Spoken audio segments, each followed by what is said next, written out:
these things, but I want you to remember, we had three major leaders who had three different philosophies or ideologies about Nigeria. One was Nnamdi Azikiwe, who believed Nigeria was one union, even when his people were telling him, no, look at the other leaders, look at what they're saying. We had another one, the Sardauna, who believed Nigeria was, they were going to see Nigeria from the perspective of Nigeria is just their extra booty, or what was it called? Which is their own property. That okay, since they were forced to join Nigeria, they will see Nigeria from the perspective of Nigeria is their conquered territory, which is not a bad idea because everybody wants best for their people. While we had Awolowo, who understood that Nigeria was still trembling and described Nigeria as a mere geographical expression, because in his words, there are no Nigerians. So we're all here now discussing the issue and trying to proffer solutions. Does anyone here believe there are Nigerians? If so, who are Nigerians?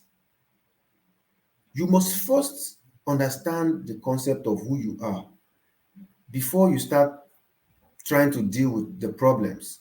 You can't deal with the symptoms when the wholeness of the skeleton of the problem is still carrying the body of wounds. You will only waste away your time on earth, and your children will be more confused than you are, because we appear to be more confused. We are confused.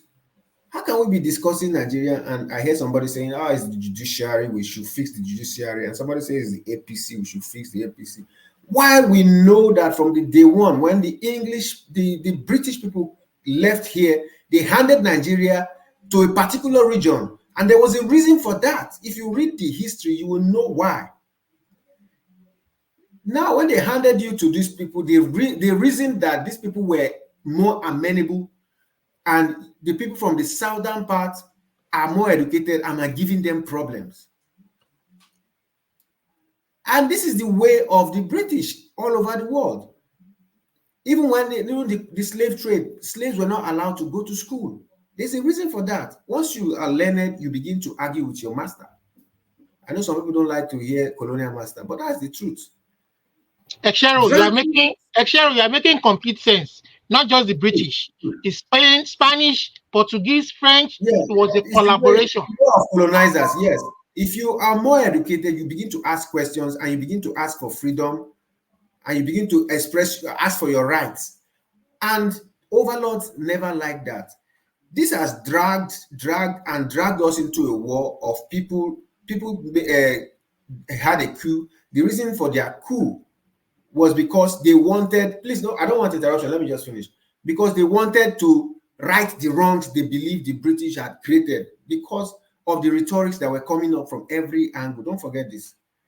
After the war, with the support of the British, those who started the war were vanquished, and they continued that tradition and they foisted the leadership. And this is why every time you see an election is always rigged in presence of international observers.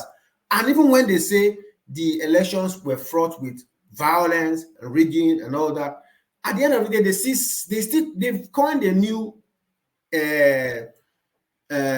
politically correct sentence that though the election was not completely favorable, it was largely in a particular direction. And you all will see, we come here and we discuss about the election and how it was rigged.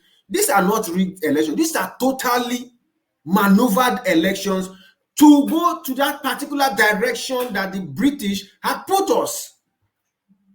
These elections were not rigged because there was one skirmish in Lagos or there was one in Abeokuta. It's a nationwide thing. You are just twirling around a wheel.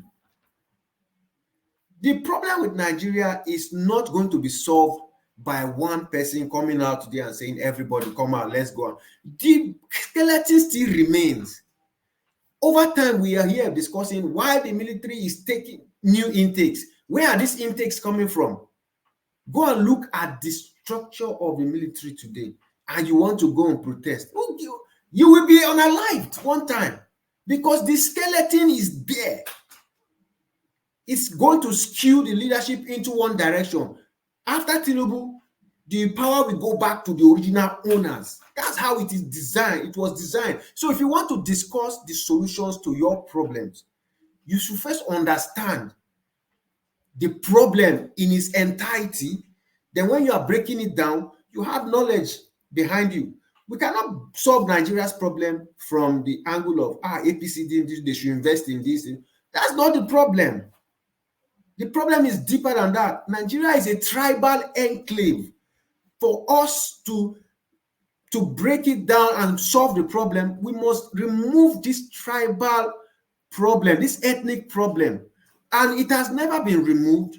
There's no sign it's going to be removed. So why am I going to start discussing Tinubu this, Tinubu that? That's not my problem. The problem is we have not solved the initial problem.